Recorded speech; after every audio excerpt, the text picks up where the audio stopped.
Welcome to The Path is Always Evolving, a podcast for healing humans and curious souls. Hosted by energy healer Tenya Eickenberg and mind body specialist ZobianWolf, this show blends science and spirit to explore real life healing, self care, and personal transformation. No fluff, no fixing, just grounded conversations that meet you where you are. Because healing isn't linear, but the path, it's always evolving. What are we talking about today? Did you have a good week? We did chat on Monday, but We did. since the last podcast, it's been 2 weeks. How have you been? On an energy roller coaster, quite honestly. It's been a lot of up, down. Yesterday I was in bed by 6 o'clock at night. Wow. And just I was thinking, you know what? My body has been just telling me all day long, rest, rest, rest. And so I listened Mm-hmm. and I was in bed early and woke up feeling a lot better today. Good. Awesome. I'm Um, so glad. so how about yourself? I became a grandmother in the That's last 2 weeks. right. I Yes, that did. did happen in Yes. that's 2 weeks. Oh my gosh. Yes. Yeah. So she was born April 19th. So it'll be 2 weeks on Saturday. Um, Beautiful little girl. Yes, she was born to our daughter Congratulations. and her wife. She is our first, so she made us a Yaya and an Abob. And I'm sure people are wondering, Abob? Like, how do you come up with the name Abob? So, when my kids were, this was probably, gosh, this might have been almost 10 years ago. We were vacationing, and it got on the subject of what would we be called when we become grandparents. And I didn't want to be called something that would be considered what I thought as old. I grew up with a Grandma Winarski and a Grandma Schmidt. So they were both grandmas, just use their last name to figure out who was who. I didn't want to be a Nana or a Nanny or a Granny or a Gram. Um, and one of the kids said Yaya. And I was like, oh, I like that. And my oldest pointed out that it is the last two letters of my first name. And so the kids decided that if I was going to be Yaya, my husband was going to be Ob, OB, because he goes by Rob.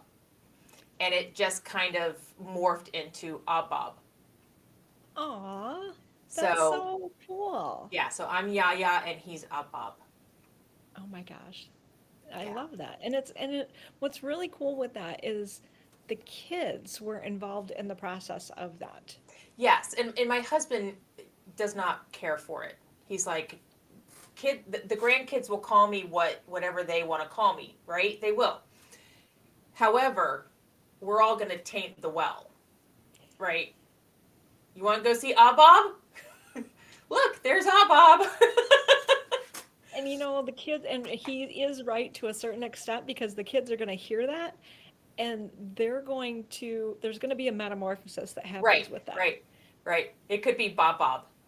Who know? I mean, one of my dear friends, when her first grandchild was trying to say grandma or however it is, Right. however it was that he in his mind was thinking of her, it came out as Gaga. And so then that became her name, where she Right. was she was Gaga. Yeah. And so this is yeah, this is our topic for today because we were talking about the different stages that happen while you're parenting and grandparent, whether you're the grandparent of, I have a grand cat, a grand puppy, and a grandson. And it wasn't until the grandson that the full grandparent names came into fruition or started to evolve, Right.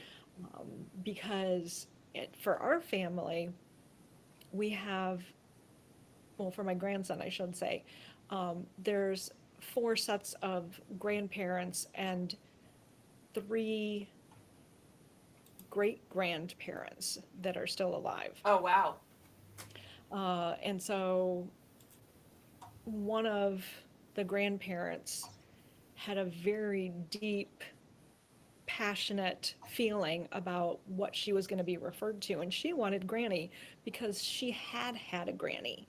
And Right. that was such a fantastic relationship for her that Yeah. she said, that's what I want to be when I become a grandparent. So she said, I'm claiming Granny. And I was just like, oh.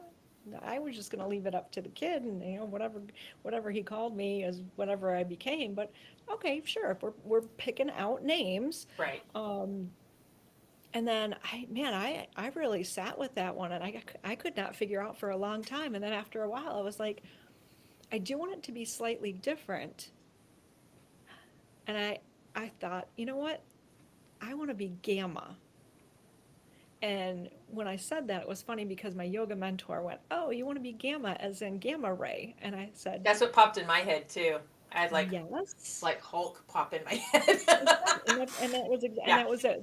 And it was funny because my husband said, now, you want to be gamma not necessarily because of gamma ray, but because it's the gamma version of the Hulk. And I Right. went, yeah, exactly, exactly. Yeah. And so, part of part of that was, recognizing my journey as a person, Hmm. and then also having some fun with it. And so my husband wants to be Papa, and so he likes Papa John. That's his Uh huh. name. And uh, and then all the others kind of evolved into what they wanted.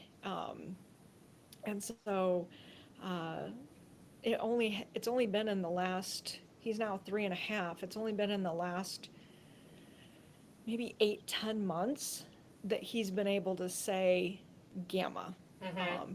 He wasn't slow to speaking. He just was slow to um, connect with anybody that Right. wasn't mom and dad. Right.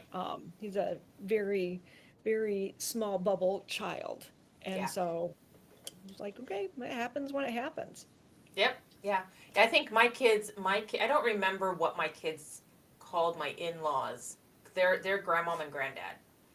And it's funny because they're grandmom and granddad to my kids, but to my niece and nephew, they're nana. Mm. So, and then my mom, my dad was Pop Pop. My mom started out as Nana, and my oldest gradually changed it to Nanny. Mm. So she became Nanny versus Nana.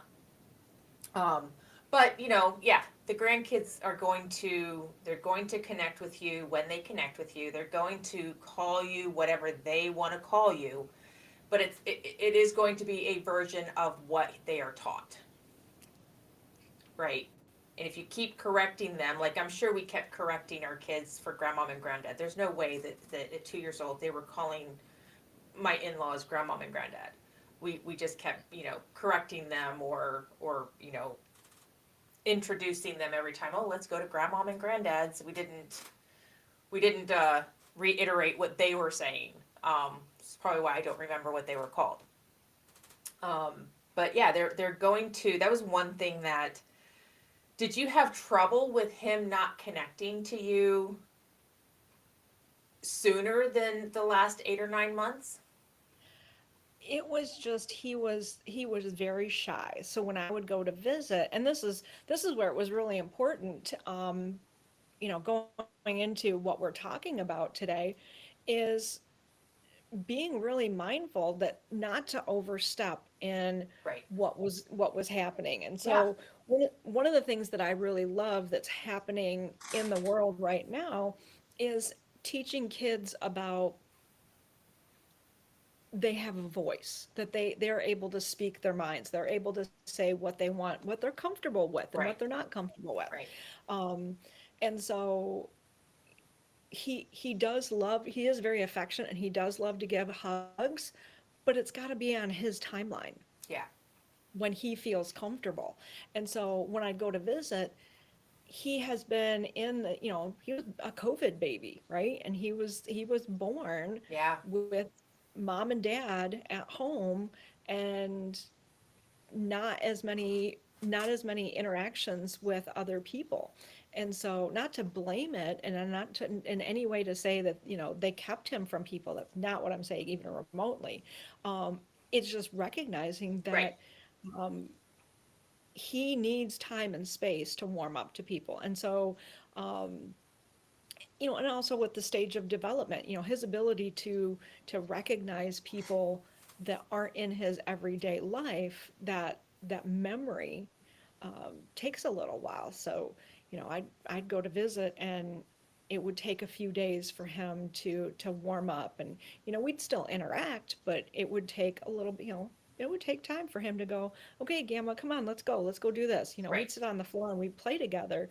Um, and it was, we while I was visiting, we developed our own little rhythm and routines. Um, and so, it's one of those fun things. And, we'd talk on the phone and we'd FaceTime and such. And he would just kind of sit there and be shy and quiet. And then, in the last 8 to 10 months or so now, when he gets on the phone and we're FaceTiming each other, he's like, Gamma, what you doing? Where's Papa? Where's Gamma? And he's like, Right. Gamma, what? And those are the fun things where they're starting to get old enough to have those memories already there and part of the process. And so Right. we're going to spend about 2 weeks with them this summer. And so I'm really excited to have more FaceTime and play time and get more interaction with all of us together. So that's going to be a lot of fun. That's awesome. I love that. Yeah, I'm glad that my daughter and granddaughter are only like 2 hours away.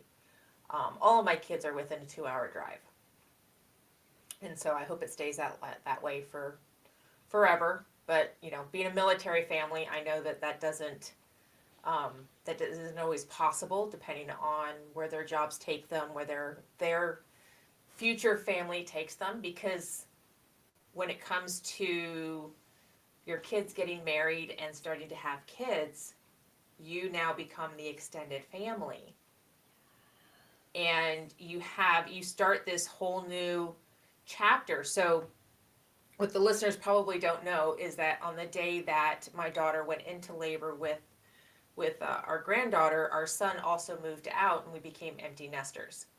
So it's a whole new ball game. Now, my twins are 25, and they are my youngest. So I have had adult children for like 8 years now, something like that. So I've had a little bit of practice in having a relationship with adult children, because it definitely is different than the relationship we have with our kids when they're in school. Even when they're in college, it's either they may be adults, but if they're in college, I think um, that relationship that you had with them when they were in high school still continues for at least a couple of years until they graduate from college and get a real get a job and really start to become adults. Did you find that to be when your kids moved on and became adults? Did you see the same thing? Oh, absolutely. Absolutely. When they were in college, they asked a few more questions. There were more interactions. There was more of um, I'm stepping out into the world, but I'm still like one foot's out and one foot's in. Mm-hmm. But once college was done, then it was more of a I'm an adult, and we really tried to encourage our kids um, to take more of a leadership role in their own life. Meaning, if there's something that you want to do, go do it. Don't let fear stop you. Don't let the hard work stop you. Um, and one of the things that I kept telling the kids is that those 4 years of, well, 4 or 5 years of college, those are actually kind of magical years Mm-hmm. where you have all of the benefits of being an adult without a lot of the responsibilities. Yeah. And so, go out and enjoy that time period. Go out and try new things, explore new areas. Um, because the idea is you still have parents that are available as resources. Mm-hmm. Um, but then, once you graduate from college and you're out on your own, yeah, we're still resources, but we've taken a much bigger step back. Right. And it's more of a, so in yoga, I talk about this where there's a difference between little y yoga and big Y yoga.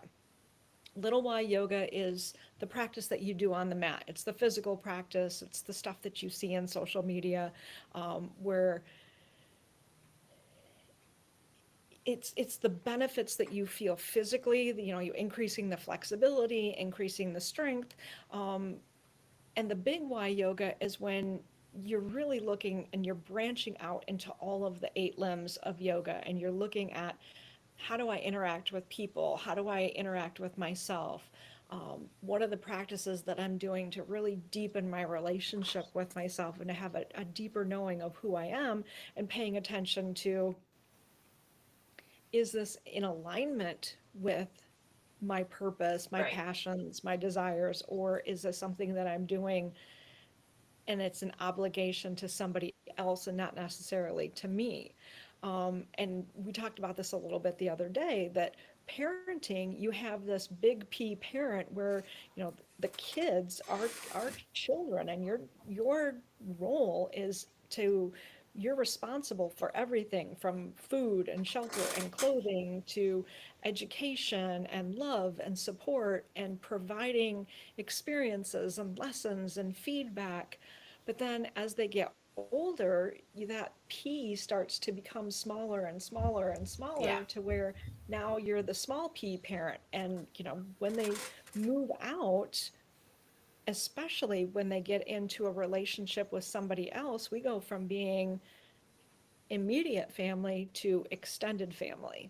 Yeah. And there are so many people who are not okay with that. More so mothers than fathers that are not okay with that.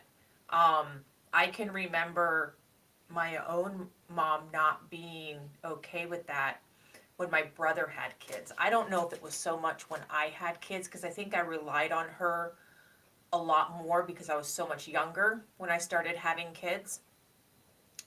But when my brother started having kids, he was in his 30s. I think he was in his 30s. Um, and of course, he had a different wife than the husband that I had.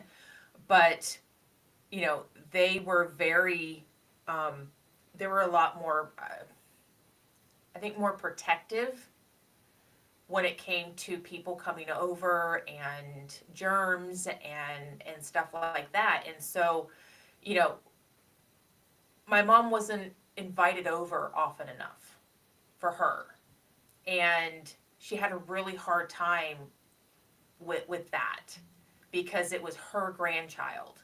It was her baby's baby. And I took a lot of lessons from that. I started reading this book called Reconnecting with Your Estranged Adult Child.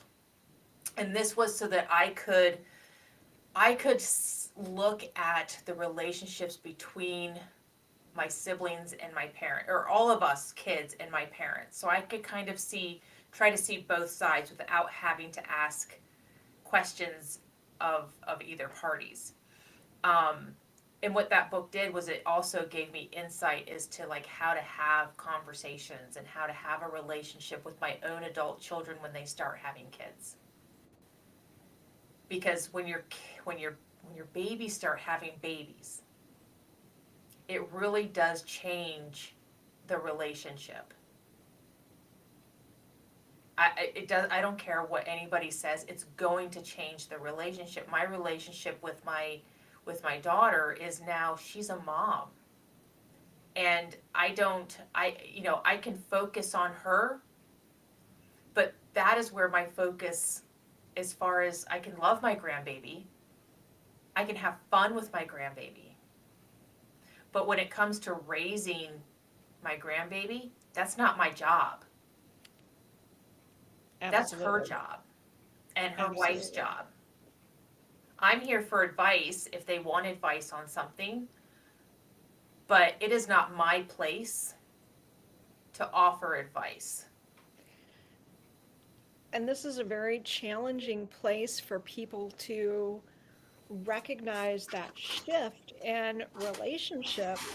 And these are some really important topics, so going back to trauma informed and trauma sensitive. Um, Something that I heard once that is incredibly powerful, and a lot of people are gonna fight me on this, and I'm gonna ask them to really take the time to explore why this is the hill that they want to stand on. Um, Unsolicited advice is a form of abuse. It is, and I have to admit that I do it. It is something that I am have become so aware of myself because I do it. I do it. I used to do it a lot, and I still Absolutely. have to. I'm still changing those patterns, those neural pathways to say, to ask, can I give you some advice on that? Or would you be And open to advice? Or right, would you like right, advice? yeah, and so, I haven't had anybody say no yet, but it could also be that they're afraid to say no. And that's an important distinction because we are not a society that asks, would you like an assistance on this? Right, Instead, we are very free to say, okay, let me tell you what you need to do.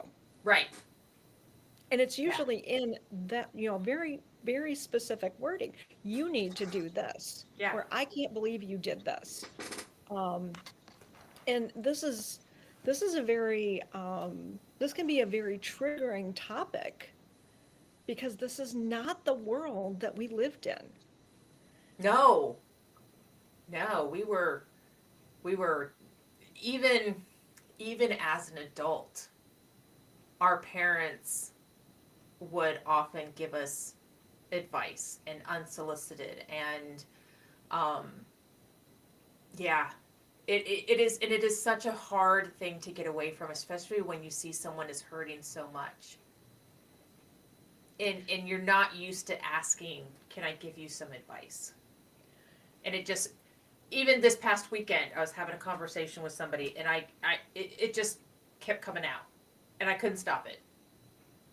It'd come out and I'd be like, shoot.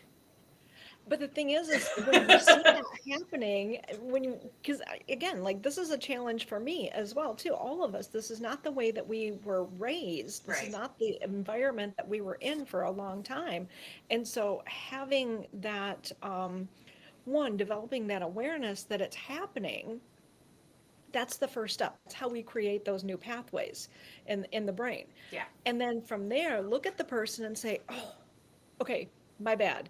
Um, let me rephrase that and switch that around, or can I get a do-over on that, yeah, however it is that it feels comfortable for you to admit, hey, I shouldn't have said that.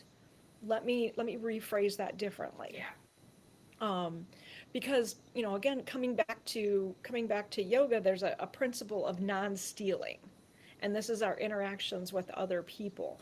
And this is can be extrapolated out in a lot of different ways. From, do I have a tendency to show up to my appointments or my meetings with people 10 minutes late? Well, if I do that on a regular basis, that's me stealing time from people. yeah, The same thing if I'm teaching a yoga class. If I teach the class and I say, oh, I'm going to give you the gift of 5 or 10 minutes extra, and I'm going to go longer on shavasana.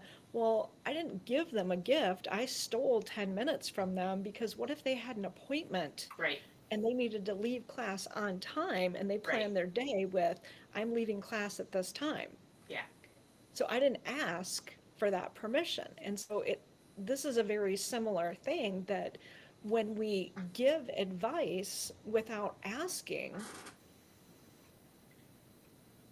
that is, we are basically looking the person in the eye and saying, I don't trust you to make your own decisions and that you'll know what to do for yourself.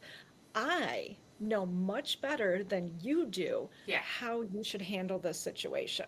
yeah, That's a power over instead of a power with move, yeah, yeah. to quote I'm Finnegan. learning.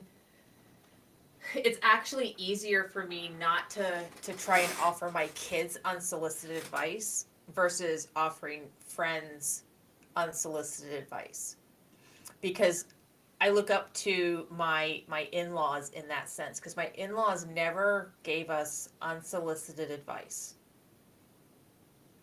They always asked if there was something they could do to help, or could they offer a different way. Um, and my husband and I've always told him, I really want to just model your parents, like in how they helped us when we were struggling or with life, how they treated our grandchildren. Just I love how they did that. But I never saw them really interact with people outside of the family. I didn't see them interacting at work. And so I know that that's how they were at work as well, because how you are with your family, there's a sense of that with other people. Maybe not the whole thing, because usually you're more comfortable with your family, and so you'll do things with your family that you wouldn't do at work. But like if they're acting this way with their family, you can only imagine how they are with strangers and coworkers. And so I've taken a lot of their lessons that they unknowingly taught me in in communicating with my kids, even with my parents, with my siblings. Um, it's with my friends that I really need to shift some things with, as far as like giving unsolicited advice, and that is something I'm very aware of, and on a conscious level am addressing. However, when our kids get, when we get back to, having relationships with our kids when they're not only adults, but they become our extended family, you really have to, if you want to, and this is not, um, and this is probably a very unpopular opinion as well. For me, it is um, what's the word I'm looking for? When we're accepted, it's not our children's obligation to have us in their life.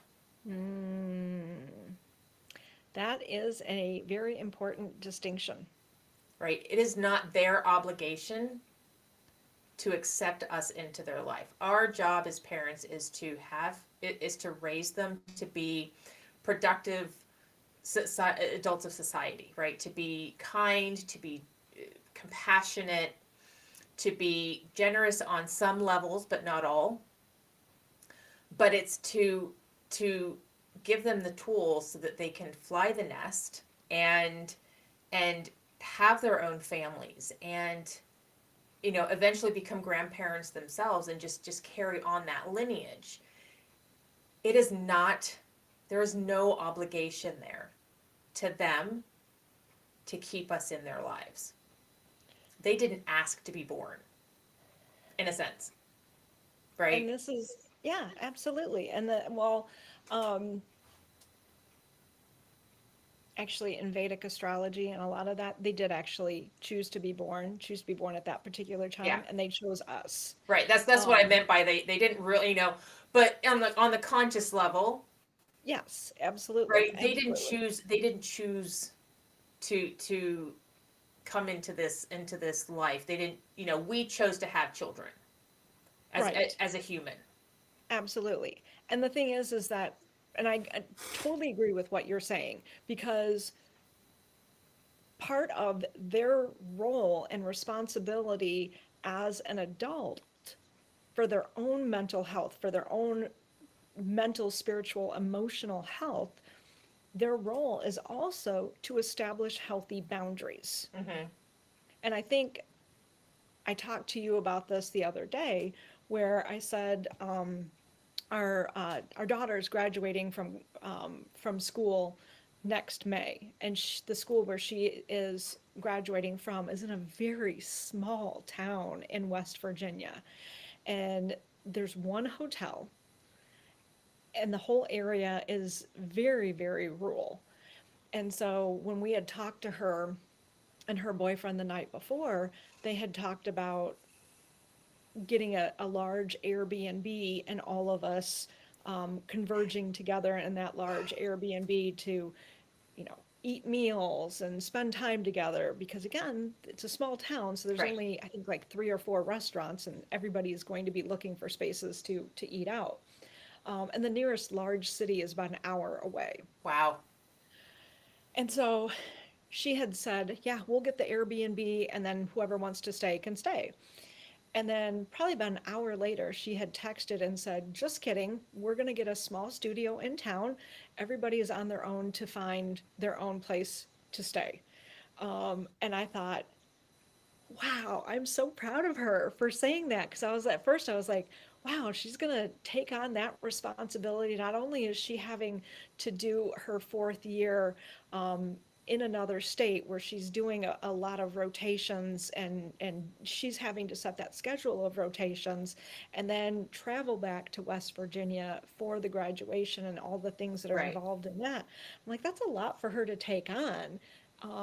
And so when she, texted and said, just kidding, everybody's on their own. And so immediately I'm like, oh my gosh, okay, well, let me look up Airbnbs. And again, it's a small area. There's very limited Right. places to choose from. And one of the things that I did for myself is, okay, I'm just going to take a breath. I'm going to wait and talk with the other kids, see what they and their partners want to do. And then I'll look at a space and reserve it tomorrow, which, gave me some time to breathe, gave my Right. nervous system time to get grounded and not be so twirly and make a Right. decision just because that's the one that's the one that's available. Right. Um, and so what we ended up doing is texting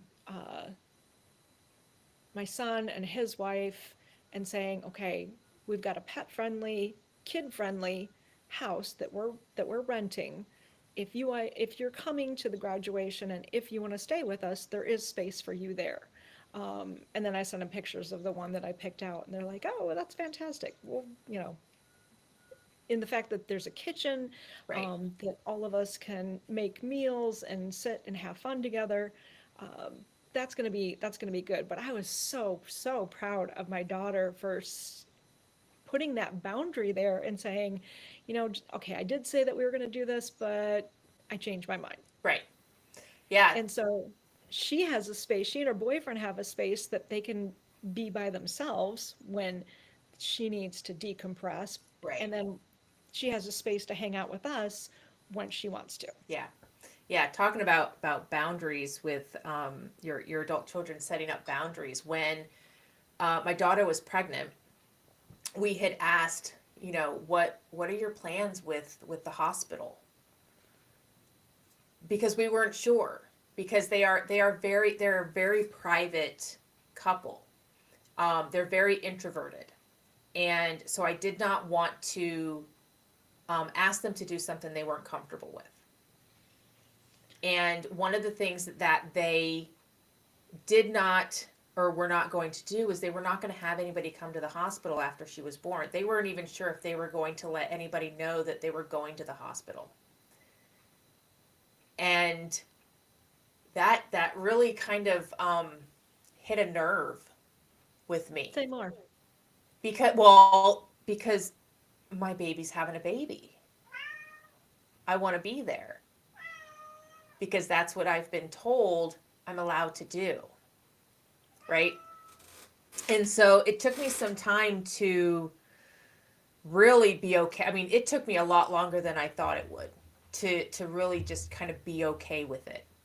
And it didn't help that I had a number of people saying, but how can you do that? How can you let her not allow you to come to the hospital?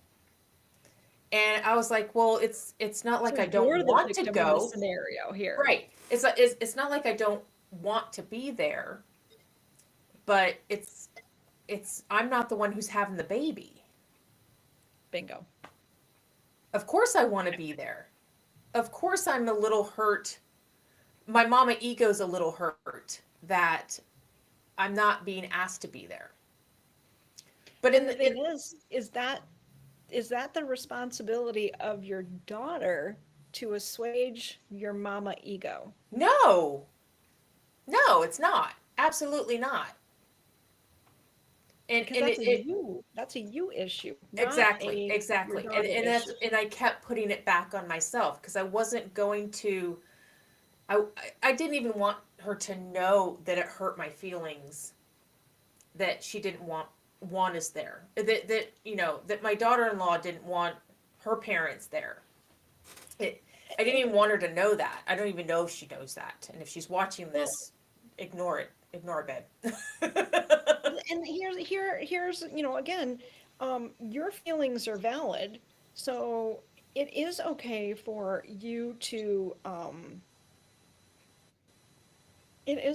you to say yes, it is. that my feelings were hurt, but that's my issue, not Right, yours. right. And that's what so yes, absolutely. I am allowed to do that. However, I know that the generational patterns that have gone on in my family, I know that if I said that to her, what the way that my story was going in my head was that even though I would say that it hurts my feelings that you don't want us to be there, but that's not your problem, it's mine, she still may take it on as her problem.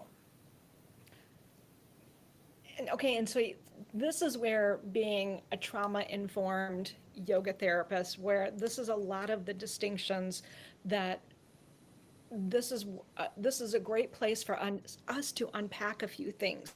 So, okay, your feelings are valid, Mm-hmm. and it is completely okay for you to say, my feelings are hurt. However, my feelings are hurt on my end, and that's something for me to have to process and Right. digest and figure out how to be okay with that. Mm-hmm. Not sharing that with your daughter and saying, hey, I don't want you to feel bad when I say this. That's not the reason that I say this. I want you to recognize that when I wanted to be there and I was hurt because I wasn't invited to be there, that's something for me to process. I don't want you to change who you are and not speak your mind because you're afraid of how I'm going to receive it. But okay, I want to take that but out. Um, uh, I also want to be able to be honest with you without you feeling that you need to change or how you create your boundaries. And part of that is being honest and open and saying, I am a human being, Mm-hmm. I am evolving, Right. and the best way for me to be able to do that is to be honest about my own experience. And should she say, wow, I didn't even realize that made you feel that way. Thank you for sharing that with me, mom. Or, um, you know, and again, whatever decision you make, Mm-hmm. Tenya, is the right one for you on Right. how you want to share that with her. And if Right. she is watching and listening to this, then, hey, yay, because somebody's listening to us. Right. Um, and B, she's hearing that there was thought and there's a work involved in how you process that, Yeah. because as we've talked about this in a lot of different scenarios, we are working on evolving who we are and how we respond to things. We don't always get it right. Right. No, Um, no, we don't. No, because um, there's always going to be triggers or bumps in the road that are going to trip us up and go, oh, I thought I was over that. I thought I could get through that. And what this taught me was there is still growth for me to do in sharing how I feel with certain people.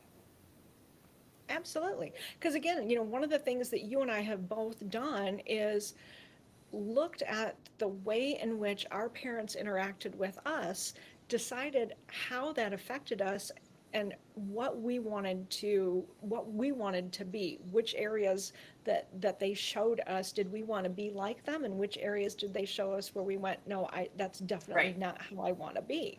Yeah. um, and my mom and I don't even talk, well, I should say we talk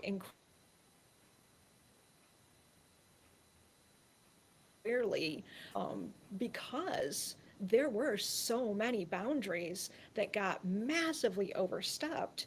Mm-hmm. And the way that she languaged things had absolutely nothing to do with wanting to bring us together. Right. It was, I'm going to tell you exactly what you're doing wrong and how that's impacting, how your horrible decisions are impacting me. Right. Right. And that's not the way I want to interact with my kids. When they make decisions, they're making decisions on their own in their own life. And when they're raising their kids the way that they feel Mm-hmm. is best for them. Right. They're doing the same thing that we did. They're taking what parts of us that they want to keep and they're changing what parts of us they didn't like. And we ha- we have to be okay with that. If we want to honest I mean, there it's not like they're, this is a very big conversation because a lot of people a lot of people are going to think that um gosh, there's parts of me that look at the thumbs up. There's parts of me that my kids don't like. Yeah. It's gonna that can be very hurtful to think that there's parts of me my kids don't like, that they're gonna change how they raise their kids based off of how I raise them. Absolutely. And unless they are putting their kids in harm's way, shut the fuck up, mom. Ooh, yes, shut yes. shut the fuck up, dad. Unless they are hurting those children, unless they are being abusive either emotionally, mentally, or physically, shut up. Let them raise their kids. Yeah. If they end up raising complete brats that are spoiled, who cares? That's on them. They're the ones who are going to have to deal with it. Not Gamma and Rob, not Yaya. Exactly, exactly. And and I still remember, my parents had my oldest son for a few hours, and I came home and he was just running amok. And I'm like, oh my God, it's almost like this kid was just fed a bag full of sugar. My dad goes, no, not sugar. And I hear my mom go, yeah, it was sugar coated gummy worms. And I'm going, oh my gosh. Yeah. But my dad was so excited to be able to share in something that he never had as a kid. He was so excited to share. And I was just like, okay, we'll suffer through the sugar induced hyperactivity. You know, grandpa got to enjoy an event. And my husband, the thing that he really wants to be able to do with our grandkids is to walk down to the local diner and have pancakes with the kids on Sunday morning. Mm-hmm. And I'm like, okay, this is a very, very different dynamic. My dad grew up in uh, war starved Czechoslovakia post World War II, where they didn't have a lot of niceties. Right. My husband grew up in rural Michigan in the 70s. that's a very different dynamic. Yeah. So Yeah. what they envision as their role with their grandchildren is very different.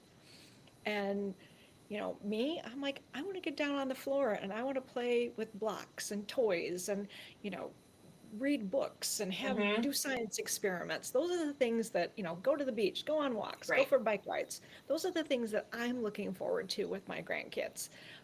Because my parents didn't do stuff like that with me. Mm-hmm. And so I want to be, let's, let's get on the floor and do yoga. Let's have fun. Let's roll Right. around. Let's do all of the things. And so every single person has a different idea of what they would like their relationship with their grandkids to be. Part of my role is, okay, they live right now. The only grandchild that I have that will get out on the floor and play with me is the grandchild and the grandpuppy. The grandcat still just kind of like, looks at me and then kind of thumbs his nose at me and Right. walks away. Um, very, very, very stubborn with his Yeah. affection. Um, but the grand, and it's funny because I walk in and I get like jumping up and down from the grand dog. She's like, "Gamma's here, Gamma's Yeah. here," and the kid's just looking at me, going, "Why is Penny so excited to see you?" Someday maybe it'll be both of them. I don't know. Right. But my role is to go over there, have fun, and also maintain the boundaries and the rules that his parents have established. So if I'm going to feed that kid gummy worms, then I'm going to do it earlier in the day because Right. Right. Or they're going ask. to, yeah, and I'm Or going to ask, ask. hey, can he have some gummy worms? Yes, great. How many can he have? Oh, there's a great distinction too. You And know.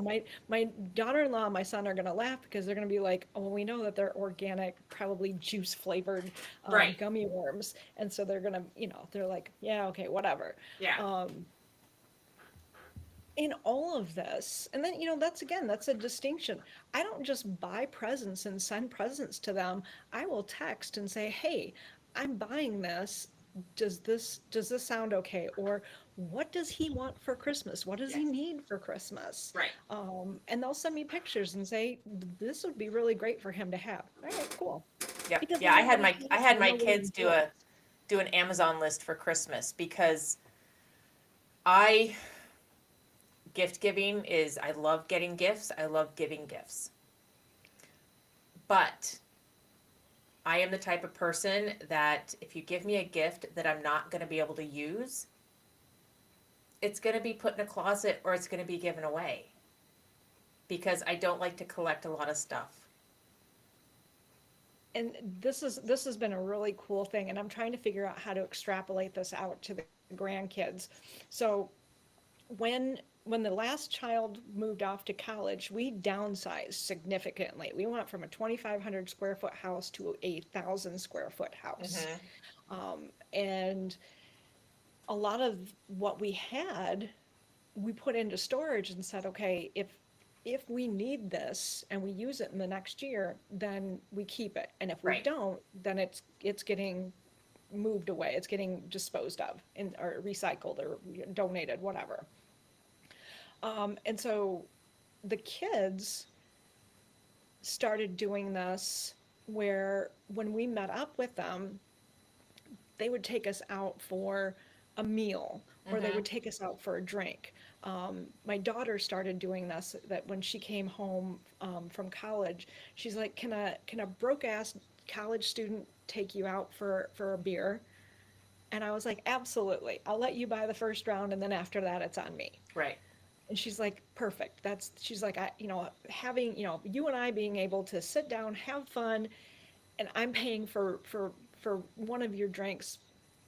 She's like, that's what I can afford, and that makes me feel Right. feel good. Like she got something out of it too. Yeah. And then I didn't have to try to figure out, yeah, where to put this or where to put that. And then our son, when we would go visit him before he got married, he's like, hey, can I, combine Mother's Day and Father's Day and take you both out to dinner, and he would pay for our dinner, or different things like that. Or one of the big things with my husband is he really likes whiskey, and so he said, I want to take Dad here, and there's a bar that has a lot of different whiskeys, and he and I get a shot together. And I'm like, well, yeah, have fun, right? So these were moments that they really wanted to do, and Yeah. it was a way for them to buy Connect. a gift, do a gift without having to Yeah. physically say, "Hey, I got you this tchotchke Right. that you're not going to want to put up anywhere." Yep. And so, yeah, it's and with kids, with grandchildren, now it's okay, what do I think you would find entertaining? What do I think that you would enjoy? Yeah. May be very different from what you actually like. Yep. Yeah. There is nothing wrong with asking, what do you like? What do you have a list? Like I said, I have my kids do Amazon lists for Christmas because I want to buy them things that they are going to use. Now, I do still buy a gift or two that I think they would like, but for the most part, it's what do you want? You know, Yeah. I love gift giving, but I want you to use my gifts too. I don't want you to just put them in a closet or in 3 months give them away. Oh my gosh, as a kid, I that was a fantastic way for people to let me know they had no idea who I was as a person, Right. because they would give me a gift and I would just look at it, and this, again, like this is coming from my parents or Yeah, from my yeah, it happens grandmother. now. Yeah, it's like I would rather you not give me anything. And yeah, take me out for a drink, give me a gift card for a restaurant to go out to dinner, you know. But you don't have to buy me gifts just to buy me gifts. And that was one thing that we started doing as the kids got older, is our Christmas presents got smaller and more meaningful. And so we would get each of the kids maybe a couple small presents, Mhm. and then we would do a big family gift. Yeah. And especially when we had two of them that were, one was in the Navy and one was in college and one was at home. We'd do small gifts, and then we would do a big family gift, and that big family gift would be something that we would all do together. That's what And we do as well. Yep. Yeah, we do a family day where we go and do something, and then they get some gifts under the tree for Christmas morning or whenever we see them. But I do just because cards. So throughout the year, I'll send them a just because card. Sometimes it's got a gift card in it. I might Venmo them $20 for lunch just um, because I love giving gifts. And you know me and Christmas. Christmas is a big deal for me. So they do get quite a few gifts for Christmas. I do have a Christmas budget for each of them that is probably more extensive than it needs to be. But that's because that's my love language. Like giving gifts at Christmas is one of my love languages. Um, but when it comes to the grandbaby, I will definitely be passing the gift list along because like girl does not need any clothes for the next year. Like I am not buying her any clothes. I don't She probably doesn't even need. We're just going to start a 529 savings account and just put the money in yes, that. and that is such a thing. That is such an amazing concept that I think a lot of people forget about. Is there are so many different ways to provide gifts, Mm-hmm. and the receiving doesn't necessarily have to happen in that moment. Right, right. Yeah, and when the kid gets older, gets to be like 6, 7, they're in school and they hear all the other kids are getting gifts. It's a little bit different. Then we'll get them more gifts and I don't want to say play that game, but we'll play that game. We'll give a few more gifts than we did when they were between the ages of newborn and 5 years old. Um, but because who wants to get a savings bond for their birthday? Some kids, they do Not many. actually enjoy it. They do actually enjoy it. I had an uncle that apparently was a big gambler, and I didn't recognize that at the time. I just thought he was my cool Uncle Al. Um, he would always give us silver dollars because he went to Vegas all the time. And Mm-hmm. he'd come over and he'd give us silver dollars. And I thought, this is just the coolest thing ever. Right. It just depends on how the way that it's given Yeah. as well too. Yeah. And so, like he made a big production of it. He was always laughing and having Pull fun. it And from behind your ear. yeah, I mean, it was just, he was silly and it was hilarious. And there was nobody else that would give us silver dollars. And it was like a given every single time we saw him. We were going to get, at least one silver dollar from him. And I thought, Yeah. you know what? $1, even back then, wasn't a big deal, but there was an energy behind it. There was a memory with it that every time I see a silver dollar now, I think of Uncle Al. Yeah. Yeah. And so, there's lots of ways to make connections There is. with with our kids, with our grandkids. Um, I think that the time is probably one of the biggest, most valuable assets that we have, and being present in that moment to where we're seeing the kid Mm-hmm. as exactly who they are is going to be far more valuable than any present that we can buy them. So, and I see this again through the process of having received so many gifts that had absolutely nothing to do with me. Like there was no thought into who I was as a person put into it. Um, Spending time, if your kid, your grandchild loves to cook, Cook okay, with then them. buy them something where they can cook, or you can cook a meal with them. If they love to read, buying books that they like to read, or giving them gift cards to the local bookstore in Right. their neighborhood. Finding ways that are just what is something they're really into, and if you have no idea what would be a good present for them, hey, what are some things that you'd like to have? You got this hobby here. What are things that you need for this hobby? Right. And that involves having a conversation that has nothing to do with us and everything to do with them. Mm-hmm. Yeah. And I think that's an area where a lot of us older adults we need to get off our freaking ego Yeah. and step away from our ego, that it's not about us. It's not. At this point, no. It is the only time it is about us is on our birthday, and sometimes with our spouse. Yeah, absolutely. When it comes to Absolutely. our kids, it's not what they're going through is not it's not about us. It might be. I mean, that again, that can go into another deeper conversation, and we're running out of time. But yeah, when it comes time to when you become a grandparent, or when your children leave the nest and they are adults and they are forging their own lives, you have to let them forage. You have to let them grow. And that may mean that for a period of time, you don't hear from them very often. And how can you be okay with that? And the thing is that you can still text, you can still call, I send little messages and Yep. memes to my kids all the time, Yep. hey, hope you're having a great day, love you.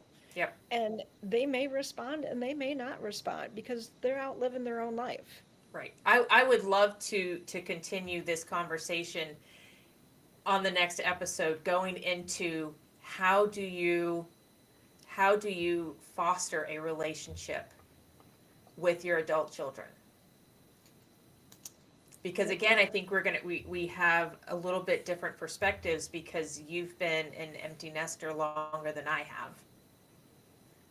But I think there's going to be a lot of similarities as well. But I would love to be able to give the listeners tips on how can you continue to build a relationship with your children when they're not children anymore, legally. That's a big distinction right there. Because they're always your children. They're always your children, but But they you may can't not always treat necessarily them be a child. like they're little children. Yep. Yeah. And they don't, and you touched on this quite a bit. They don't owe you a relationship. No, they don't. Yeah. So if you guys are watching, join us in 2 weeks and we will continue this conversation with your kids don't owe you shit. Ooh, okay. Your kids don't owe you shit. I know that in itself is going to ruffle some feathers. All right, we'll see you guys next time. Thank you. Take care.